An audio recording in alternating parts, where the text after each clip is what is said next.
ak tout moun ki nan sal souka, semaine ça n'a célébré premier anniversaire Fondation Salle Michel Souka.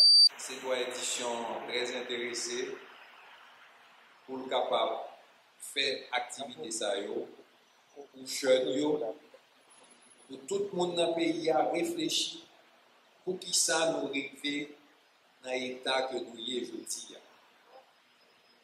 Si nous avons besoin de comprendre pour qui ça, et surtout, si nous avons besoin de comprendre comment pour nous sortir dans l'état nous y est là, eh bien c'est intellectuel pour nous tenter qu'à parler, pour qu'ils réfléchissent avec nous, pour qu'ils joignent avec nous des pistes de solutions.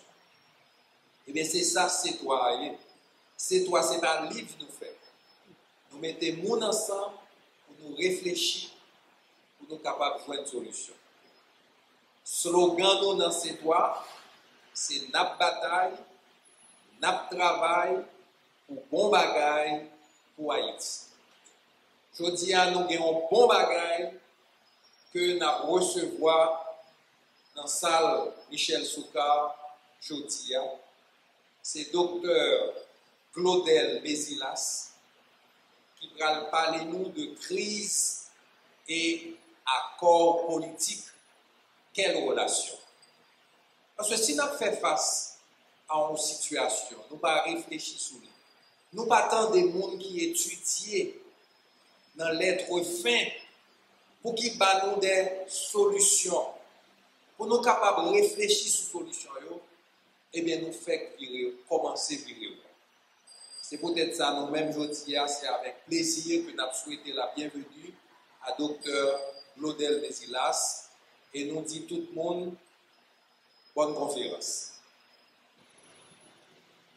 Bonjour, et je voudrais d'abord remercier le directeur Franck Britus de m'avoir fait l'honneur d'inviter à exposer, à réfléchir sur le rapport entre crise et accord politique.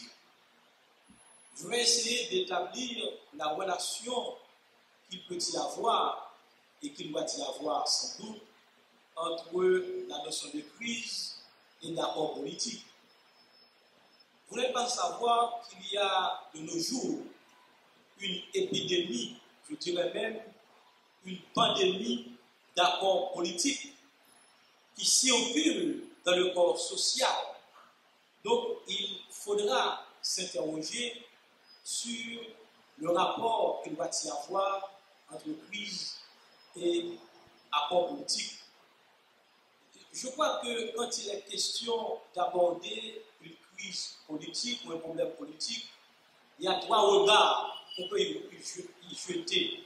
Il y a le regard du citoyen, et tout citoyen est en mesure d'aborder, d'analyser le problème politique. C'est la Constitution l'autorise à le faire. Il y a le regard du politicien, ce que j'appelle le regard partisan. Donc un homme politique, un leader politique, il a toujours l'occasion d'interpréter les faits politiques. Mais généralement, quand un homme politique aborde une réalité politique, il le fait à partir de sa vision partisane idéologique. Il cherche à construire un capital politique sur la réalité politique.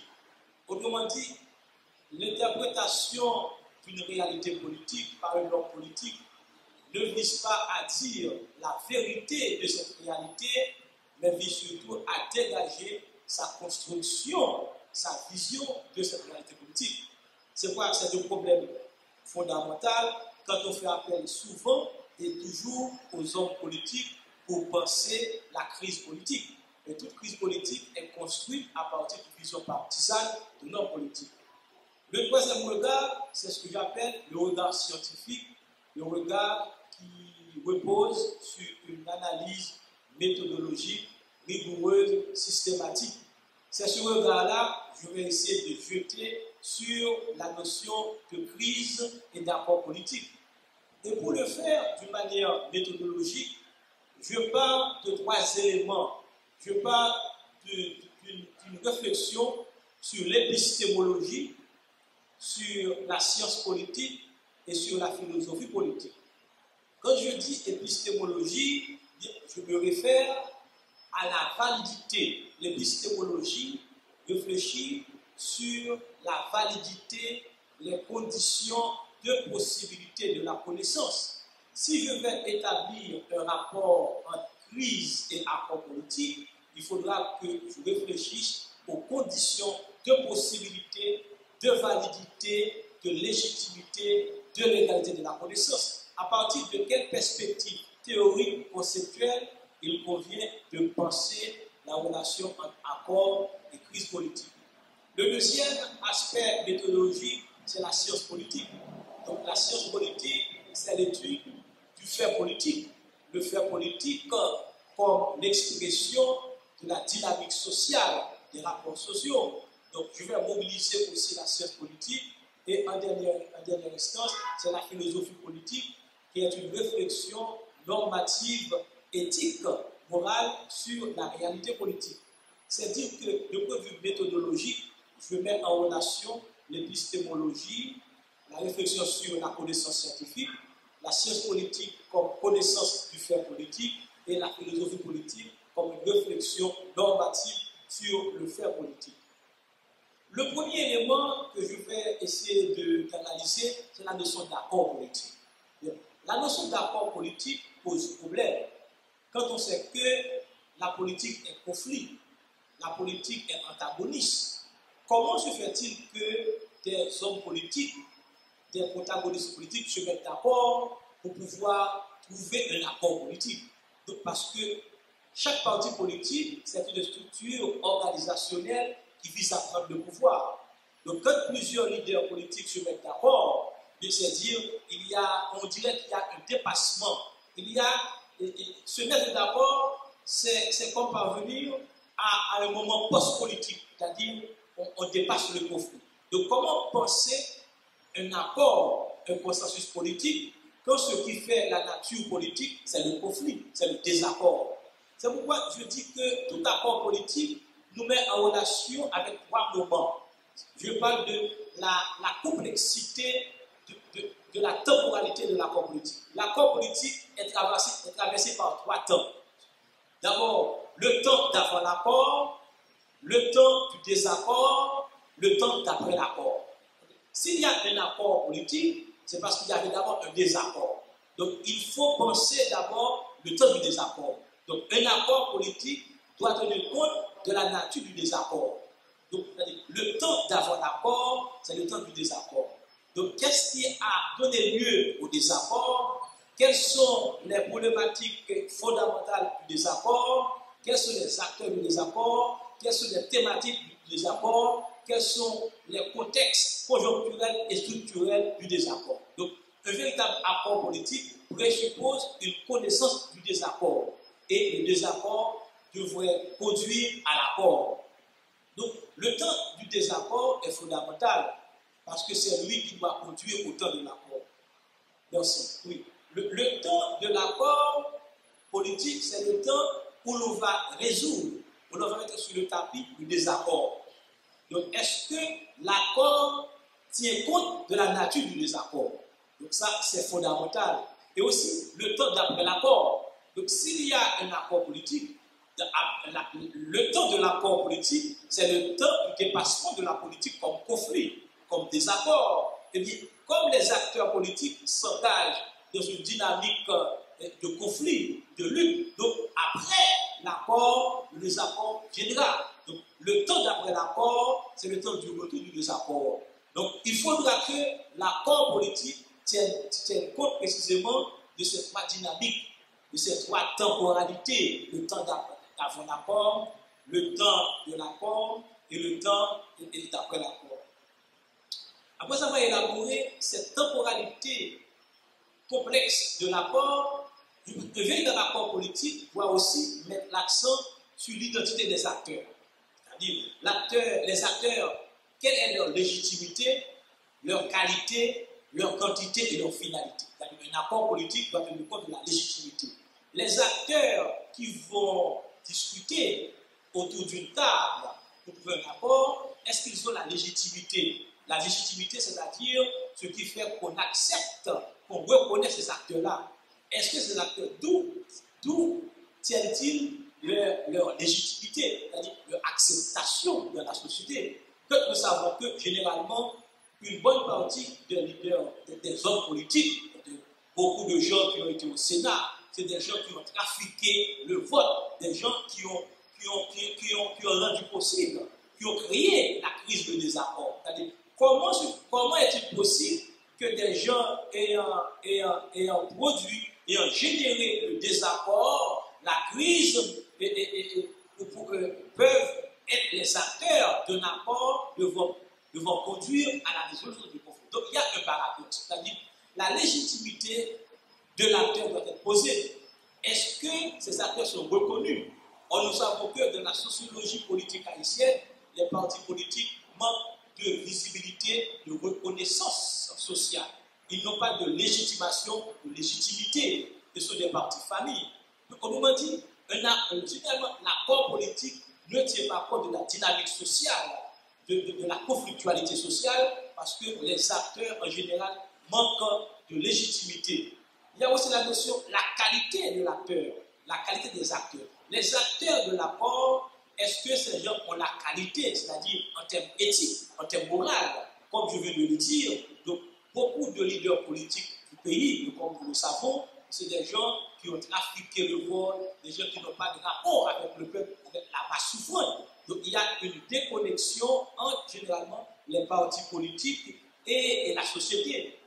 L'Annette Hubon, dans un livre qu'il a coordonné, qui a pour titre Les partis politiques de la construction démocratique en Haïti, a montré que les partis politiques en Haïti n'ont pas d'ancrage social, ils n'ont pas d'inscription dans la société. Donc il y a un déphasage précisément entre les partis politiques et la société. Donc il y a un terme qu'il a utilisé, c'est le manque d'institutionnalisation. Donc, comment des acteurs qui ne sont pas institutionnalisés peuvent-ils être les artisans du développement, les artisans de l'accord politique? Et c'est là le grand paradoxe de la règle haïtienne. Parce que dans la modernité européenne occidentale, depuis le 19e siècle, les partis politiques, ce sont les acteurs privilégiés de la scène politique. C'est à travers les partis politiques que le jeu démocratique s'organise, s'institutionnalise. Mais malheureusement, chez nous, les partis politiques ne sont pas institutionnalisés. Il y a une crise de représentation, une crise de légitimité, de légitimation des partis politiques. Donc, la qualité des partis politiques fait défaut. Donc, est-ce que, véritablement, les partis politiques peuvent être les artisans, les acteurs d'un accord véritable, d'un accord politique véritable? Et c'est là, je pense qu'il faut insister, c'est-à-dire qu'il y a une crise de représentativité des partis politiques. Parce que comme le système politique haïtien a imité l'Occident, donc l'organisation des partis politiques n'épouse pas la nature de l'ordre social. Donc il y a la notion de quantité, il faut parler aussi de la quantité des acteurs.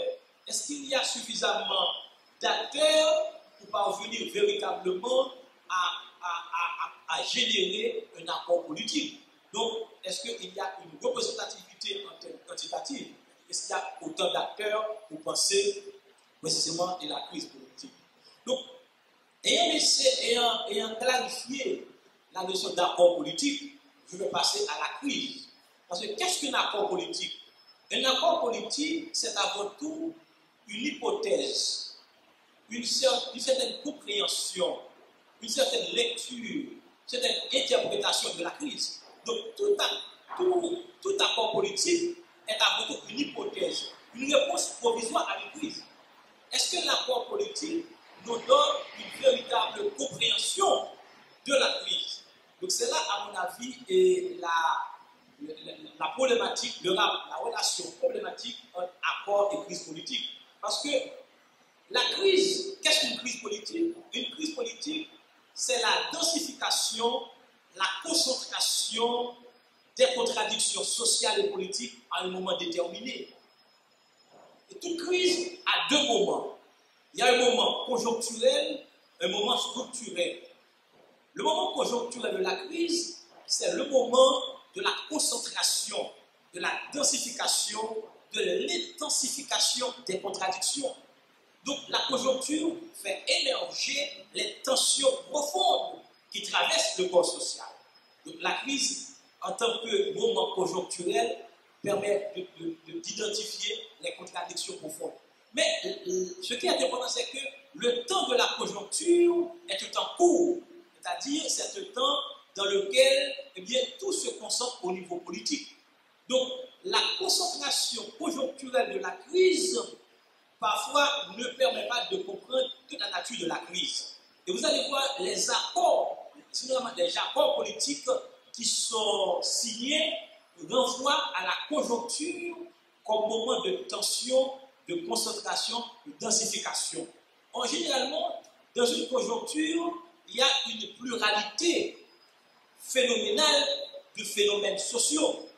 Donc, l'essence de la crise, la nature de la crise n'émerge pas dans la conjoncture.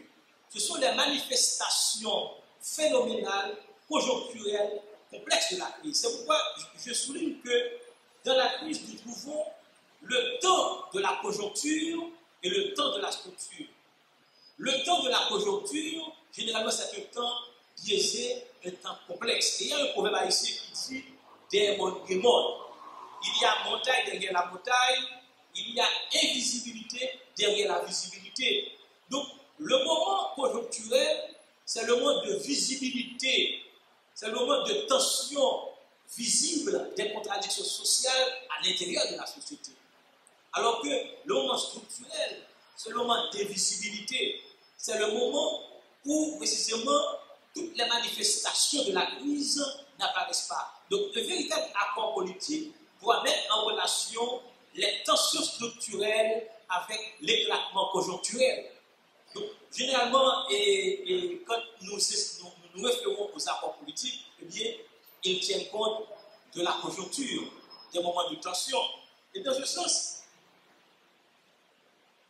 le moment structurel, c'est le moment de la densité, le moment de la complexité. Donc, le moment de la complexité n'apparaît pas, n'émerge pas à la surface. Donc, la contradiction, le problème qu'il faut résoudre dans tout accord politique, c'est est-ce que l'accord met en relation la conjoncture, le temps de la conjoncture et le temps de la structure. Mais la difficulté herméneutique d'interprétation qu'on trouve dans le temps de la conjoncture, c'est que la crise, en se manifestant, ne se manifeste pas telle qu'elle est. Elle prend une multiplicité de formes. C'est-à-dire qu'il faut une théorie de la visibilité pour arriver à la profondeur. C'est pourquoi l'historien Madiga, il parle de la pesanteur du passé présent. C'est-à-dire, pour l'une des théories fondamentales de la crise haïtienne, Madiga, c'est que la crise haïtienne, c'est l'expression d'une pesanteur historique profonde et qui apparaît à la surface de moments bien déterminés. Donc, il parle du passé vivant.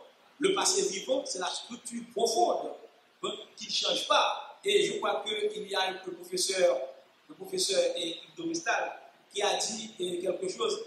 Et en Haïti, la seule chose qui n'est pas en crise, c'est la crise elle-même. C'est-à-dire que la crise n'est pas en crise, mais en tant que structure cachée, en tant que structure profonde. Donc, c'est ça, donc, généralement, les débats sur l'accord politique restent au niveau conjoncturel, au niveau superficiel. Donc, ils ne vont pas à la dimension structurelle. C'est pourquoi je pense que tout accord politique, comme interprétation de la réalité politique, doit mettre en relation le temps conjoncturel avec le temps structurel. Et généralement, dans le temps structurel, il faut dégager les grandes thématiques. Il y a un travail que j'ai commencé à faire et qui s'appelle l'économie politique de la crise haïtienne. Généralement, et si nous jetons un coup d'œil sur la modernité occidentale, les pays occidentaux d'industrialisation, on a vu qu'ils ont passé par plusieurs étapes. D'abord, il y a eu la révolution juridique avec la philosophie politique, la philosophie du droit de Thomas Hobbes, Jacques Rousseau, John Locke, et avec Rousseau, Voltaire, avec Montesquieu. Il y avait une théorie philosophique juridique de l'état de droit. Puis il y a eu la révolution industrielle au XVIIIe siècle, puis la révolution sociale au XIXe siècle, qui est la question de l'état social. Donc les pays occidentaux passaient par des étapes de mutation, par des mutations structurelles sociales. Alors que chez nous, on n'est pas passé par ces étapes-là. Donc, c'est-à-dire que la crise haïtienne renvoie à des structures profondes. Il y a une dimension, je dirais, économique, c'est-à-dire en termes de mutation structurelle. Et tout, parce que vous voyez l'Angleterre, l'Allemagne, la France, les États-Unis, les grands pays développés, ils ont tous fait la révolution industrielle. Ils ont fait la modernisation, l'industrialisation. Le Japon l'a fait au XIXe siècle. En 1868, le Japon a fait la révolution qui s'appelle l'ère Meiji. C'est la mutation industrielle, la mutation structurelle. La Chine l'a fait tout récemment, vers 1978. Là aussi, l'a fait après la révolution de 1917, quand Lénine disait que l'énergie, c'est l'électricité, c'est également l'électricité. C'est-à-dire qu'il faut la révolution structurelle. Donc, les pays du Moyen-Orient, la nécessité d'une révolution structurelle est fondamentale. Donc, Haïti n'a pas su faire cette révolution structurelle fondamentale. Les pays du Moyen-Orient, ils ont pu le faire grâce aux matières premières, au pétrole, au gaz, ils sont les moyens. Donc, historiquement, Haïti n'a pas su faire cette révolution structurelle, industrielle, cette modernisation. Parce que la modernisation n'implique pas seulement l'imitation du modèle politique occidental, mais elle implique aussi la réforme économique. Donc la réforme économique est fondamentale. Et tous les pays européens, occidentaux, qui sont actuellement des grandes puissances, mais ils ont tous fait la révolution industrielle. Donc la révolution économique est fondamentale. Donc on n'a pas fait. Et c'est pourquoi la Chine l'a bien dit. Donc je pense que l'essence même de la crise haïtienne, c'est que nous avons raté la modernisation, la révolution structurelle économique. Il faut repenser la question économique, les acteurs économiques, la bourgeoisie, le secteur privé. Et à ce titre, je vous invite à lire un très beau livre de l'historien Michel Sokar, qui s'appelle Radiographie de la bourgeoisie haïtienne. Un livre qui est disponible sur Amazon. Ça peut vous être très simple et extraordinaire. Il faut faire une description dense de cette bourgeoisie. Donc en Occident, les pays européens, ils ont fait la révolution industrielle, la révolution économique. En Amérique latine, beaucoup de pays l'ont fait. Au Moyen-Orient, ils l'ont fait. Après la révolution industrielle, après la révolution d'octobre 1917, la philosophie l'a fait. Les pays au Moyen-Orient. Donc l'essence même, le fondement pour moi, le fondement, la crise haïtienne, c'est qu'on n'a pas su faire cette mutation économique structurelle devant générer la distribution et la redistribution de la richesse. C'est-à-dire qu'un accord politique qui ne tient pas compte de cette structure de longue durée passe à côté de la véritable réalité économique. Effectivement, d'un point de vue libéral, on pourrait penser que c'est l'aspect politique, et c'est la démocratie, et c'est la démocratie qui pose problème. Là, il y a encore, je dirais, une erreur grave, une erreur méthodologique. Les pays occidentaux n'étaient pas démocratiques au XIXe siècle. Il a fallu attendre jusqu'à la seconde moitié du XXe siècle pour parler de démocratie. Oui, que les pays en Europe, c'était les grandes monarchies. C'était la colonisation, l'impérialisme. Donc, on dit qu'on ne peut pas faire de la révolution politique si d'abord il n'y a pas une mutation économique structurelle en profondeur. Et c'est pourquoi les Chinois l'ont dit. Les Chinois l'ont dit, d'abord, ils doivent faire le développement économique, puis ils seront plus ou moins, comme on parle de démocratie, etc., le droit de l'homme. Donc, je pense que l'essence même de la crise haïtienne, c'est l'échec que c'est l'échec de l'État haïtien à créer, à rendre possible une modernisation économique structurelle, à repenser le secteur privé, la bourgeoisie, la question économique. Par exemple, vous voyez, en République dominicaine ou ailleurs, il y a l'économie est transnationalisée. Donc, l'économie haïtienne est une économie oligarchique. Il n'y a pas cette diversification de la structure économique. Donc, c'est pourquoi, donc, j'essaie de montrer que même la classe politique, les partis politiques, généralement, les leaders politiques, c'est des gens qui ont échoué. Des gens qui ont échoué de leur vie privée, ils n'ont pas de bonne formation académique, ils ont échoué professionnellement. C'est pourquoi tout le monde fait de la politique. Et ça, c'est le paradoxe en Haïti. Dans la modernité, et comme l'a bien dit le sociologue Max Weber, eh bien, la politique, c'est une sorte de profession. Il parle de la professionnalisation de la politique, parce que la politique passe par la représentation. Et pour faire la représentation, il faut de la compétence politique. Or, ceux-là qui font de la politique chez nous, c'est des gens très incompétents, qui n'ont pas la capacité adéquate. Et c'est contraire à l'histoire du pays. Au XIXe siècle, les hommes politiques du pays, c'était des hommes les plus compétents.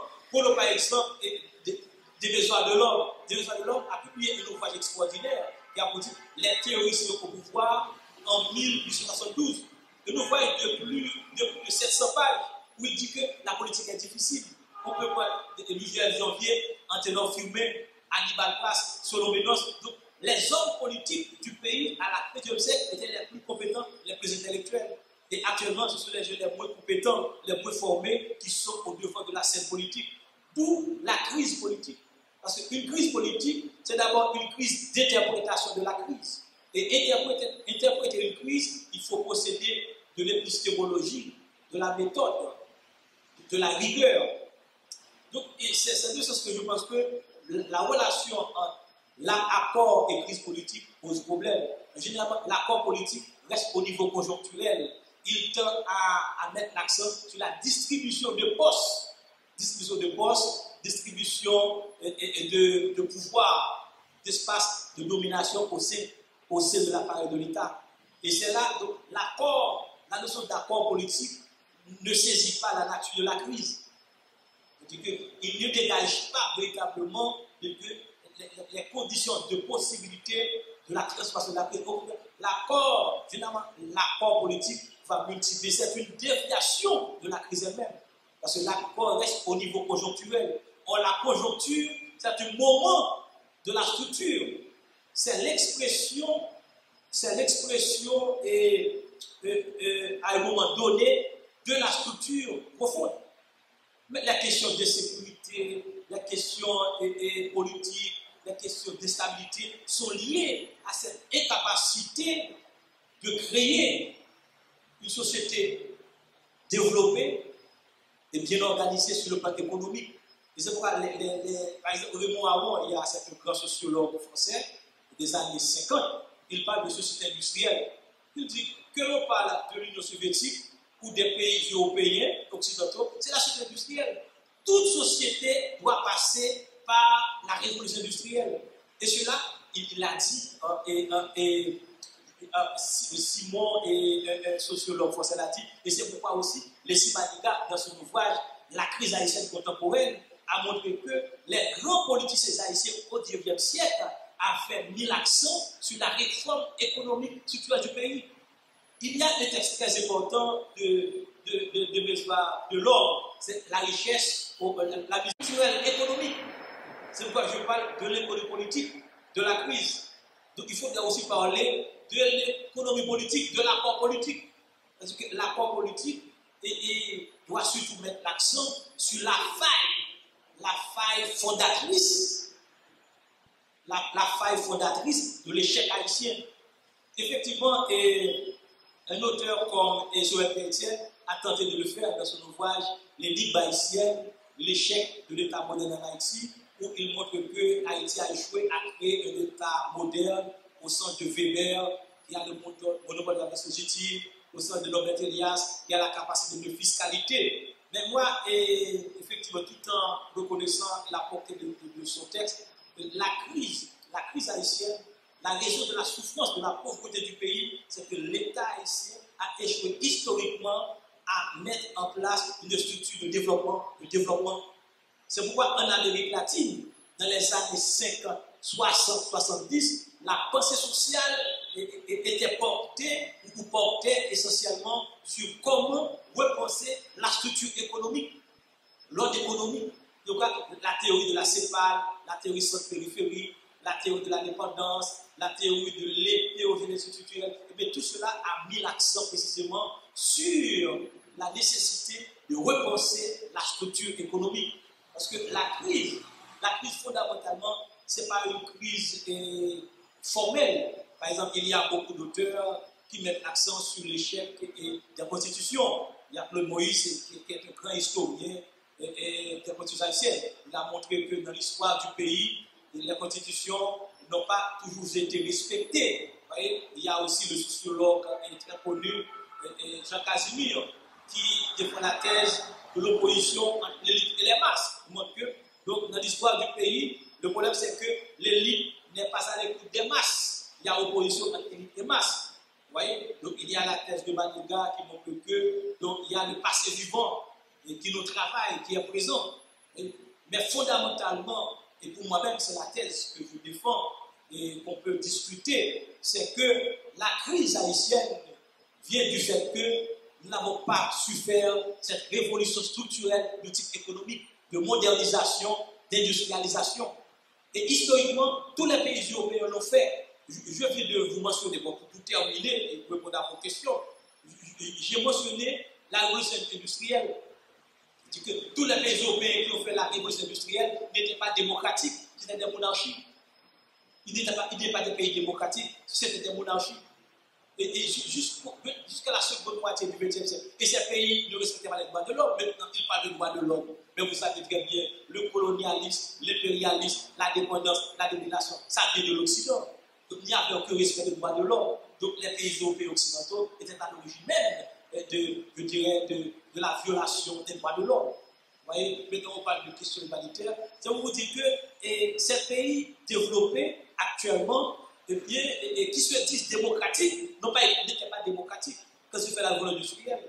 Donc, ils se sont consolidés, ils ont créé leur société, ils ont créé un État moderne, fort, sur la base de la dictature, sur la base du totalitarisme, sur la base de l'autoritarisme. La monarchie, qu'est-ce que la monarchie? C'est l'autoritarisme. C'est le totalitarisme. C'est-à-dire que toute l'histoire politique occidentale est une histoire de domination totalitaire, autoritaire. C'est tout récemment que la démocratie est devenue un cadre de référence. Et un autre problème, et pour finir, pour montrer comment la crise haïtienne, les accords politiques échappent à la crise. On parle beaucoup de transition démocratique, mais il n'y a pas un texte en Haïti qui est défini, qui est conceptualisé la notion de transition démocratique. Quand on parle de transition démocratique, on dit que c'est le passage de la dictature à la démocratie. Donc, on reprend ce que nous dit l'Occident.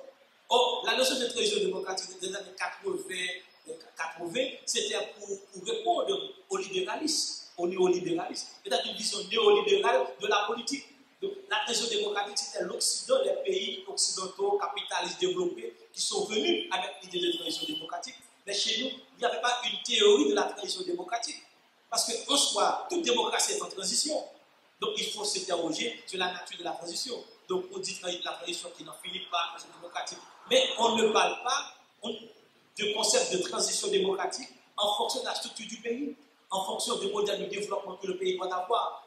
C'est pourquoi en Amérique latine, dans les années 50, on parle de démocratie et de dépendance, démocratie et développement. Dans les années 80, on parle de transition démocratique et de néolibéralisme, de transition démocratique et de retrait de l'État. Donc il y a beaucoup de confusion dans l'histoire intellectuelle du pays. Vous voyez, parce que en parlant de démocratie, de transition, société civile, de bonne gouvernance, tout cela sont des concepts occidentaux, des concepts que le néolibéralisme a élaboré dans les années 90. Par exemple, la notion de gouvernance a émergé dans ce texte de FMI de 1992, qui s'appelle Development and Governance. C'était pour rendre possible le néolibéralisme. Le concept de gouvernance est un concept néolibéral.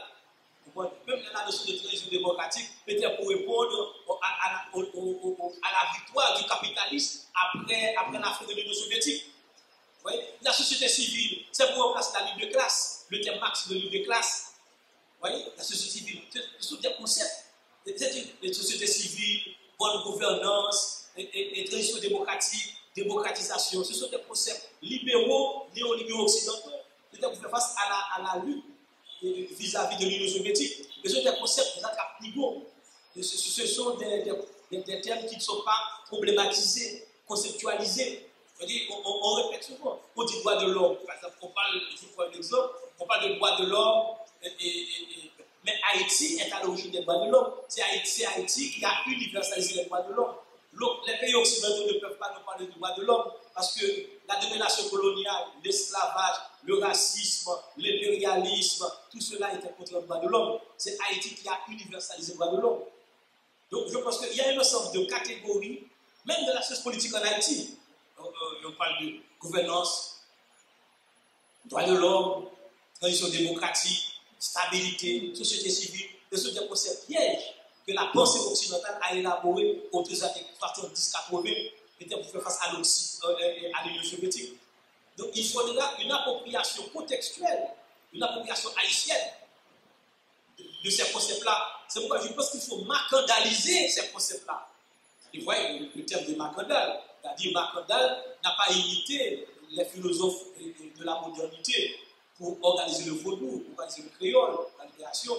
Donc il y a une capacité originale chez Marcandal qui était beaucoup plus poussée que la situation d'aujourd'hui. Et ça vous dit que pour terminer, donc je voulais dire que le rapport entre crise et accord politique est un rapport biaisé. Parce que l'accord est un accord qui vise à satisfaire des besoins immédiats, des besoins égoïstes, mais ça ne dépend pas de la nature de la crise. Au contraire, comme je n'ai pas le temps d'aborder la notion de confiance nationale, il faudra faire un rapport entre confiance nationale et accord politique. Donc, si on dit confiance nationale, donc ça pourrait être un lieu, un moment où les grandes questions sont posées, les grands problèmes sont posés. C'est rien de parler de confiance nationale de la mesure où on va poser la notion, la thématique, les sujets, les gens qui vont participer, la finalité. Donc, mais l'accord politique est suspendu à la conjoncture. Parce que la conjoncture, c'est le moment de grattement, de densification, des contradictions, mais elle ne traduit pas l'essence, la profondeur de la crise. Donc, je m'arrête là pour des questions. Et j'espère que j'ai été un peu clair dans la présentation. Je vous remercie beaucoup.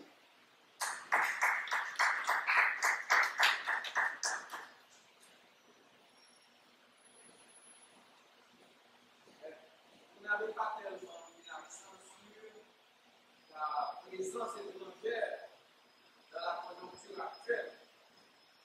Comment sortir de cette dépendance actuellement et comment sortir de cette crise? Oui, c'est une très belle question. Et d'abord, je vais y répondre et tout en rappelant que je parle comme scientifique. Comme vous voyez, je suis fonctionnaire du ministère des Affaires étrangères depuis 22 ans. Vous voyez, donc c'est pourquoi j'ai fait la différence entre l'intellectuel, le citoyen et le scientifique. Donc je vais élaborer de point de vue scientifique la question de la présence étrangère ou la question de l'ingérence. Et comme scientifique, généralement, quand un fait se présente, d'abord, quand on parle d'ingérence, est-ce qu'au niveau du droit international, l'ingérence est possible? Je vais parler de manière du droit international. Il y a l'article 2 de la Charte des Nations Unies interdit la notion d'ingérence. C'est-à-dire un État, en droit international, c'est l'un des principes fondamentaux même du droit international. Il faut dire que bon, j'ai écrit une maîtrise en droit international, donc j'ai fait un travail et mon thème, c'était la souveraineté de l'État. En 2002, j'ai écrit une thèse sur la souveraineté de l'État et la problématique de la mondialisation. Donc j'ai abordé dans cette thèse la notion de gérance, les limites de l'État. Et c'est pourquoi je vais essayer de développer ça. Oui, effectivement, aucun État ne peut au regard du droit international, c'est gérer les affaires de notre État. D'ailleurs, c'est ce qui était à l'origine même de l'État, ce qu'on appelle l'État moderne, l'État westphalien de 1648. Donc, l'ingérence, l'ONU, il y a une raison fondamentale pour laquelle l'ONU ou le Conseil de sécurité, soit le Conseil de sécurité ou l'Assemblée générale peuvent intervenir, c'est quand il y a menace à la paix et à la sécurité internationale. Là, parce que dans la charte de l'ONU, il y a trois principes fondamentaux, il y a trois principes du droit international. C'est le principe, le droit de la paix, c'est le premier paragraphe, le droit au développement et la protection des droits de l'homme. C'est des mots fondamentaux. Et ensuite, dans le deuxième article, il est dit qu'aucun État ne peut s'ingérer dans les affaires de notre État. Parce que généralement, la notion d'ingérence veut dire que, eh bien, on s'immisce dans les affaires de l'État sans qu'on soit invité. Donc, mais il dit que cela n'empêche pas l'application de l'article 7, c'est-à-dire du chapitre 7, qui parle de la sécurité. L'ONU, le Conseil de sécurité ou l'Assemblée générale ont le droit de regard sur les États s'il y a menace à la paix et à la sécurité. Et ce n'est pas un État qui doit le faire, c'est là le problème. Ce n'est pas un État, c'est l'ONU comme institution. C'est là, c'est l'ONU, c'est-à-dire le Conseil de sécurité, l'Assemblée générale. C'est-à-dire que le Conseil de sécurité, c'est l'organe qui se charge de la paix et de la sécurité.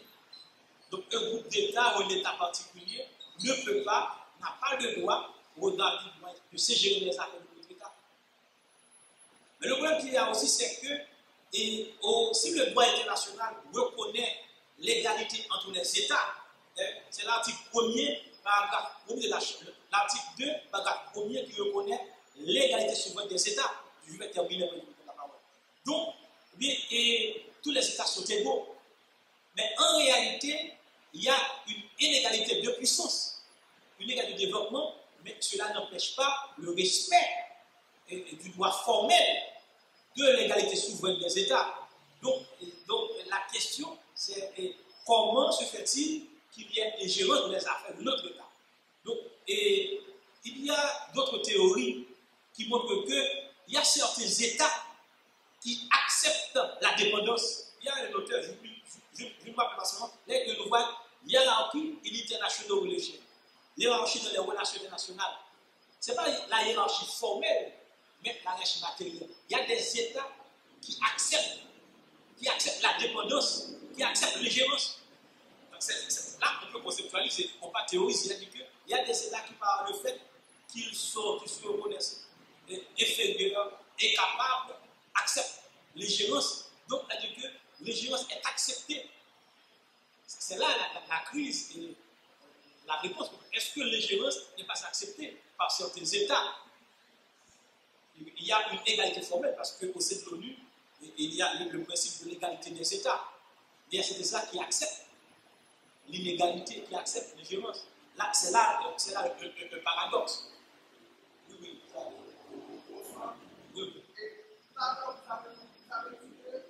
Haïti n'a pas su faire la révolution culturelle et encore exilienne. Mais est-ce que selon vous, nous avons. Alors, il faut les possibilités de dictature pour pouvoir faire cette révolution. Est-ce que c'est pas possible que les acteurs politiques haïtiens doivent être possibilités de dictature pour faire cette révolution culturelle dont vous avez parlé? Oui, c'est une très bonne question, mais je vais essayer d'y répondre de la manière suivante. Et pour essayer dans la modernité, il y a une autorité politique qui s'est constituée et qui vient de l'Europe, c'est la notion d'État. L'État, ce qu'on appelle l'État, c'est une autorité politique constituée qui a un territoire, une population, un gouvernement et qui participe aux affaires internationales. Généralement, donc, c'est l'État en tant que tel qui est chargé de penser l'ordre social, l'ordre politique, l'ordre économique. C'est la première chose. La deuxième chose, c'est que il faut s'interroger sur l'émergence de l'État. Comment l'État est né, l'émergence de l'État. En Europe, l'État est né de la désintégration du Moyen-Âge, des structures sociales du Moyen-Âge. Il y avait déjà une culture chrétienne, catholique, grecque, latine en Europe. L'État est né en Europe avec une tradition culturelle grecque, romaine, chrétienne et moyenâgeuse. Et l'État n'est pas né sur la base de la domination coloniale. Donc en Haïti et dans d'autres pays, l'État est né sur la base de la désintégration coloniale, sur la base de la blessure coloniale. Donc, pensez l'État, pour répondre à la question, il y a l'État qui est né dans ce contexte post-moyenâgeux. En Europe, il y a la culture, parce que l'État européen, parce que toutes les sociétés, pour répondre à la question, toutes les sociétés, actuellement, parce que les sociétés sont organisées par l'État. Mais l'État est une création de l'Europe moderne. L'Europe moderne qui vient du Moyen-Âge, de la tradition grecque, romaine, etc. Mais l'État en Haïti est né de la blessure coloniale, de la matrice coloniale. Donc, comment penser l'État en Haïti à partir de la matrice coloniale est différent de l'État qui est né en Europe. Dans d'autres pays, c'est la question qu'on pose. Et c'est pourquoi, généralement, on vous dit que l'État doit être l'acteur indépendant de la société. L'État doit avoir cette capacité d'imposer une ordre sociale. Donc, quand l'État est né en Europe, on a vu émerger un autre acteur, c'est la bourgeoisie. La bourgeoisie, en relation avec l'État, a pu construire la richesse de l'Europe. Après toute la domination coloniale, c'est de la domination étatique. C'est après, au XIXe siècle, avec l'industriel, il y a eu le développement de la bourgeoisie, des firmes internationales, etc. Mais il y a toujours une complicité entre la bourgeoisie et l'État en Europe, dans les pays développés.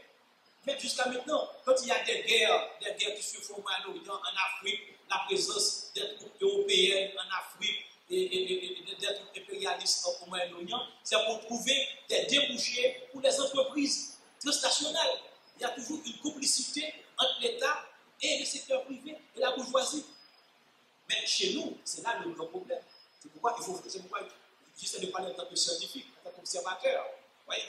Mais l'État qui est né, eh bien, n'avait pas cette autorité pour organiser l'ordre social. L'État était miné de l'intérieur. Des luttes de classe, par exemple, il y a cet auteur-là qui parle de son nom, de l'État Mao, aux origines de l'État Mao en Haïti. Donc, la Constitution, une autorité politique est fondamentale. Je ne parle pas de la dictature comme vous le souligneriez, mais fondamentalement, l'État est nécessaire. Je prends l'exemple en Amérique latine. La révolution industrielle moderne en Amérique latine s'est réalisée à partir des années 30, 40, 50. C'est l'État qui a émergé, qui s'impose au-delà des classes sociales, des groupes sociaux. Et c'est pourquoi j'ai écrit une ouvrage là-dessus qui a pour titre l'État en Amérique latine, capitaliste, développement et crise hégémonique. C'est l'État qui a organisé l'ordre économique, l'ordre social, l'ordre culturel en Amérique latine. Et même dans les pays du Moyen-Orient, l'État, quand on parle d'Arabie Saoudite, de tous ces pays-là, donc c'est l'État. Mais la question chinoise aussi, vous pouvez prendre l'exemple chinois. C'est un capitalisme d'État. C'est-à-dire c'est l'État chinois qui fait l'organisation économique. C'est l'État qui décide de faire la privatisation. L'État est un acteur fondamental, mais il faut qu'il échappe au plus ou moins aux contradictions, aux luttes sociales. Il faut qu'il ne soit pas miné par les luttes sociales. Par exemple, je vous donne le Japon. C'est là la grande différence. Les pays asiatiques qui ont fait le développement économique, on parle des drapeaux asiatiques, c'est l'État qui l'a fait. Et ensuite, il faut dire qu'une nuance pour ces pays-là, mais c'est très important, ces pays-là n'ont pas été marqués par le complexe colonial d'infériorité, par des luttes ethniques, culturelles. La Chine est à 90% une seule ethnie. Mais c'est l'État chinois. Quand on parle du capitalisme, le Japon, c'est l'État japonais, c'est l'État.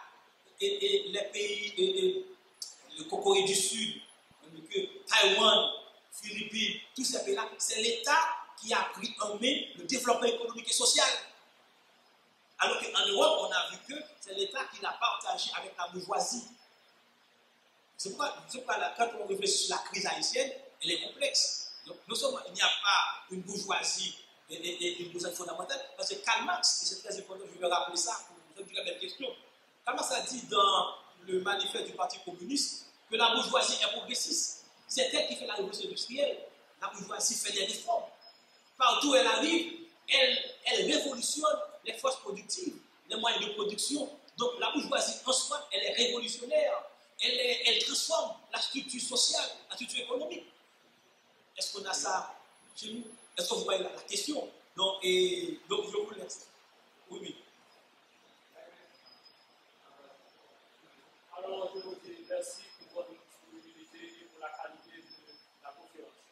Et dans l'exposé, vous avez parlé de l'État totalitaire en Europe avant la démocratie.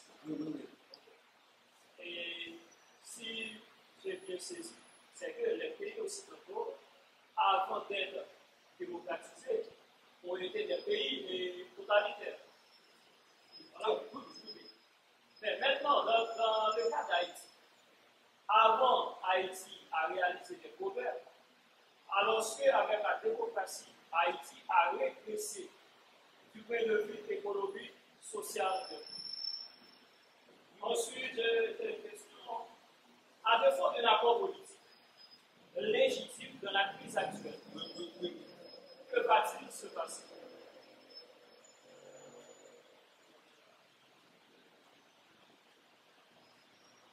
À défaut d'un accord politique légitime dans la crise actuelle, que va-t-il se passer?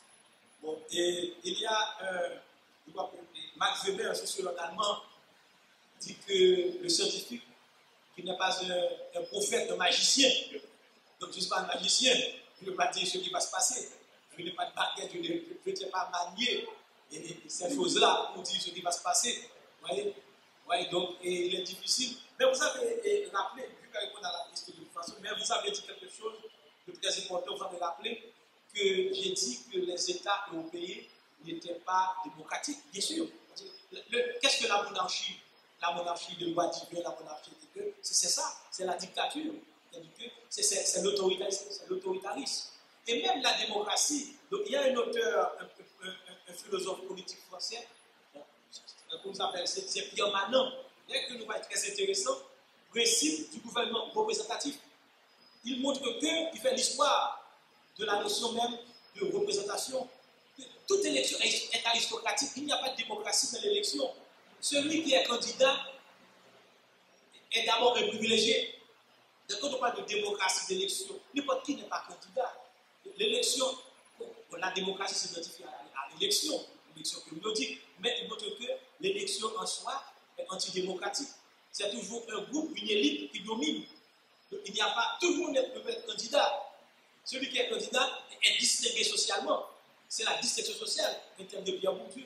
Donc, vous voyez, et c'est très important de le souligner. Donc, l'élection, quand on dit qu'il faut des élections, c'est dans l'élection, c'est même antidémocratique. Parce que chez les Grecs, où la démocratie existait, tout le monde participait. L'élection, c'est la représentation politique, c'est-à-dire que le peuple ne participe pas, tout le monde, mais on crée une structure indirecte pour qu'on aille représenter le peuple, monsieur tout le monde. Mais ces représentants ne sont pas représentables. Parce que généralement, ils défient de la logique du peuple, de la logique de la société. Donc, pourquoi la notion d'élection pose problème? Ça vous dit aussi qu'il faut changer radicalement le système politique. Le système politique du pays est grippé. Il est frappé il est grippé. Donc il faut s'interroger quel type de vaccin il faut lui donner. C'est dans son essence, c'est sur le plan institutionnel, normatif, pratique de la culture politique. C'est ça. Et tout le système qui est grippé. Vous voyez, je ne suis pas magicien pour dire ce qu'il faut faire. Vous voyez, mais nous observons les choses scientifiquement.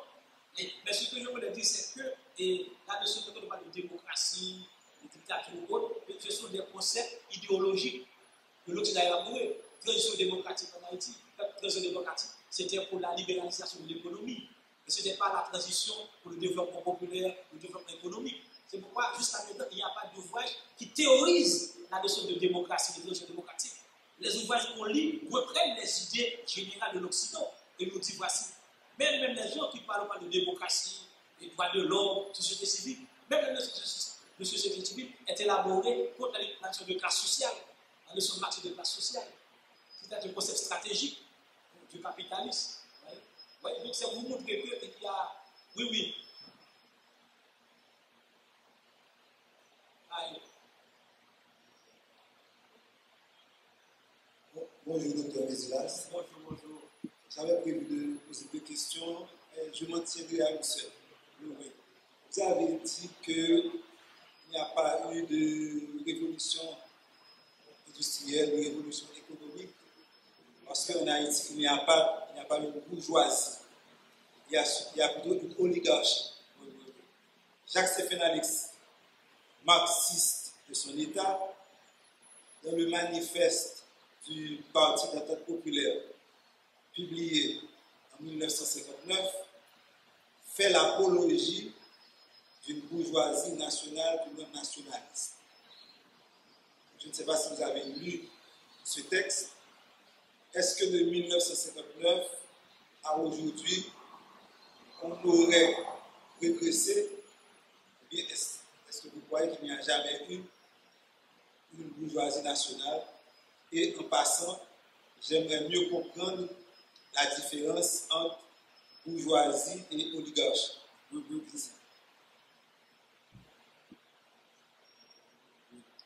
Oui, c'est une très belle question. Il faut dire que le professeur Maxime a été mon professeur, donc professeur de littérature. Donc, moi, c'est oublié moi. C'était professeur moi à l'école normale supérieure. Donc, c'est produit et son professeur très technique, très dense. Donc, c'est produit. Donc, il compte en pile. Donc, c'est un plaisir pour moi. Oui. Et d'abord, je fais. La plus facile, la plus simple pour moi, c'est que l'oligarchie et bourgeoisie. Et généralement, l'oligarchie se définit comme c'est un groupe de familles, un groupe de gens qui détiennent une certaine autorité terrienne, qui indique que l'oligarchie renvoie à une minuscule de gens, de familles. En Amérique latine, d'ailleurs, dans mon ouvrage, et j'ai étudié ce qu'on appelle de 1880 à 1929, c'était l'État oligarchique en Amérique latine. L'État oligarchique était dominé par un groupe de familles et très fermé, c'est comme une sorte de tribu, une vision tribale, une vision très fermée, étriquée, limitée, et sur la base qui possède des terres. Généralement, ils sont des grands propriétaires terriens. Notre part de la bourgeoisie, dans l'oligarchie qui veut, c'est-à-dire c'est un groupe très fermé, l'oligarchie dit qu'il n'y a pas de mobilité sociale, le terme sociologique. L'oligarchie est fermée. Alors que dans la bourgeoisie, comme Marx l'a défini, la bourgeoisie, donc c'est cet acteur économique et social donc, qui investit et qui transforme l'ordre économique en sa faveur. En Amérique latine, c'est très important pour répondre, parce que je travaille surtout l'Amérique latine. Et il y a deux grands moments. Le moment oligarchique de 1880 à 1929, le moment de 1939, la notion de la bourgeoisie d'État national populaire. La bourgeoisie nationale, il fallait la créer en tant qu'acteur du développement national, du développement social, mais qui défend les intérêts nationaux. Une bourgeoisie nationale ne va pas trafiquer l'intérêt du pays avec l'étranger. Ce n'est pas une bourgeoisie. Donc, il y a l'un des spécialistes du terme de la bourgeoisie, et c'est Nikos Poulantzas. Il y a un texte, modèle politique et classe sociale. Et il y a beaucoup de travaux qu'on a fait sur la notion de bourgeoisie. Mais il y a la bourgeoisie nationale, la bourgeoisie qui défend l'intérêt national, mais qui ne va pas trafiquer l'intérêt du pays avec l'étranger. Donc, en Amérique latine, on a voulu faire l'État populaire, l'État national populaire a voulu créer une bourgeoisie nationale en lien avec précisément les intérêts du pays. Donc, précisément, je n'ai pas lu le texte de Jacques Alexis, mais le concept de bourgeoisie nationale était très en vogue dans les années 50 et 40 en Amérique latine, parce que c'est une bourgeoisie qui devait faire alliance avec les classes populaires. Donc je ne sais pas si Jacques Alexis l'a pris de l'Amérique latine.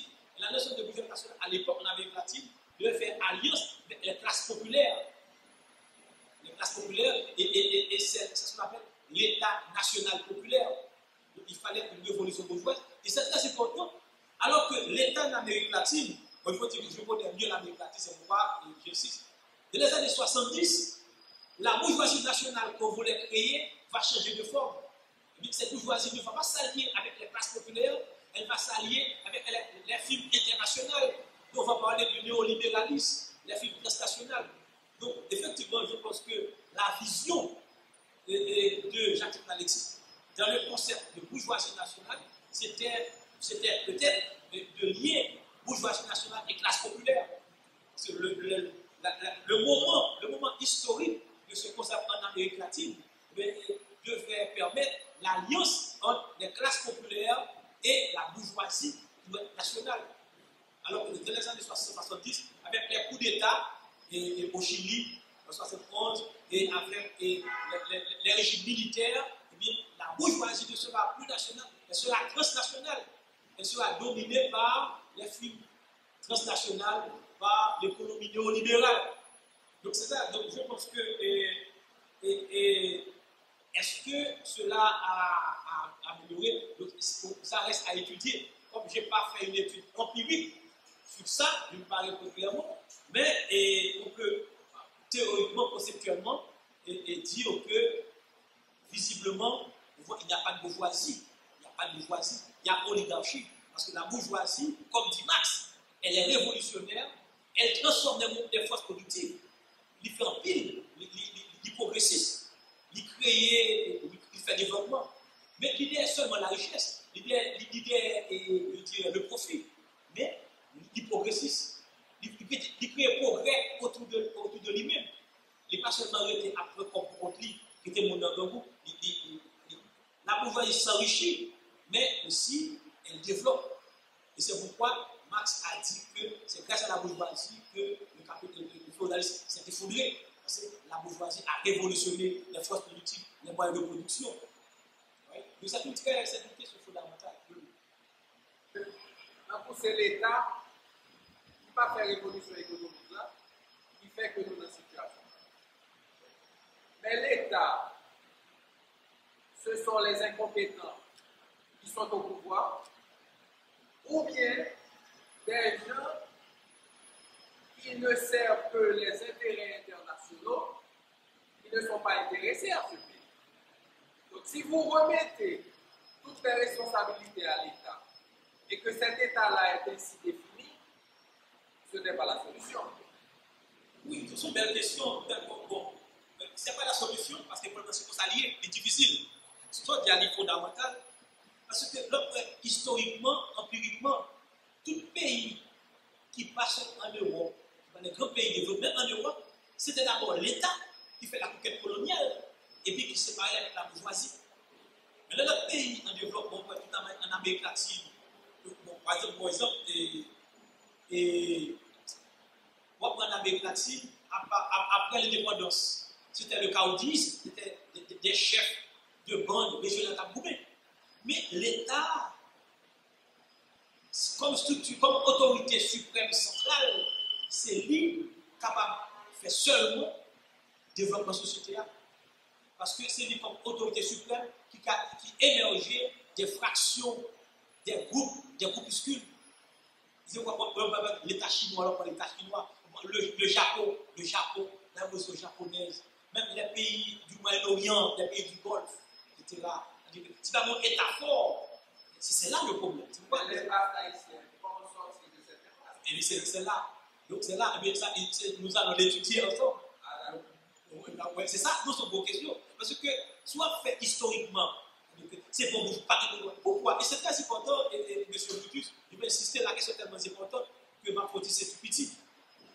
Et pour que ça dise que l'État doit faire, c'est très important.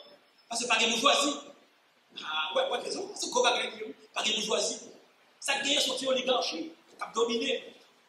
En tout cas, ça c'est l'idée pour le débat, parce que par une bourgeoisie, et même les bourgeoisie en Europe, c'était d'abord l'État avec la bourgeoisie, c'est l'État qui a fait la cour. Il y a un grand auteur, historien, un historien marxiste, anglais s'appelle Perry Anderson, là il a dit l'État absolutiste. C'est-à-dire qu'au début du XVIe siècle, les Français, Allemands, Hollandais, Espagnols, Portugais, c'est des États absolus, c'est l'État. Après, la bourgeoisie va émerger. Bon, même quand on dit la globalisation, mondialisation, c'est la privatisation, c'est pas vrai. C'est-à-dire que quand les États font la guerre, c'était pour faire passer les intérêts des films transnationales, des films, eh bien, capables de devenir intérêts. C'est pourquoi le siège fondamental des films transnationaux, c'est notre pays saoulien. Merci beaucoup, Dr. Mézilas. Et je souhaite tout le monde qui te suit la conférence là, grâce à Télé-Guinée, je rappelle que semaine ça a fait le premier anniversaire de fondation de la salle Michel Souka. Demain, nous avons une conférence encore à 11h du matin avec Marc Felmorquette qui a présenté les 2 titres politiques de Jacques-Stéphane Alexis que c'est quoi édition publié semaine ça. Ils ont relé le marxisme, seul guide possible de la révolution haïtienne, et puis manifeste du parti d'entente populaire. Donc à 11h demain, Marc Felmorquette a présenté 2 textes. Demain jeudi. Vendredi, et professeur Victor Benoît a présenté la pensée politique de Jacques-Stéphane Alexis, toujours dans le cadre de célébration du premier anniversaire de fondation de la salle Michel Souka de ces 3 éditions. Docteur, à 11h. Tous nos rendez-vous sont à 11h, et même si nous sommes seul monde, nous commençons à 11h05 au plus tard. Docteur Mézilas, merci encore. Et puis, très vite, nous t'arriverons un livre dans ces 3 éditions parce que nous sommes très intéressés à penser politique ou à développer dans le pays. Merci encore, bonne fin de journée. Merci beaucoup.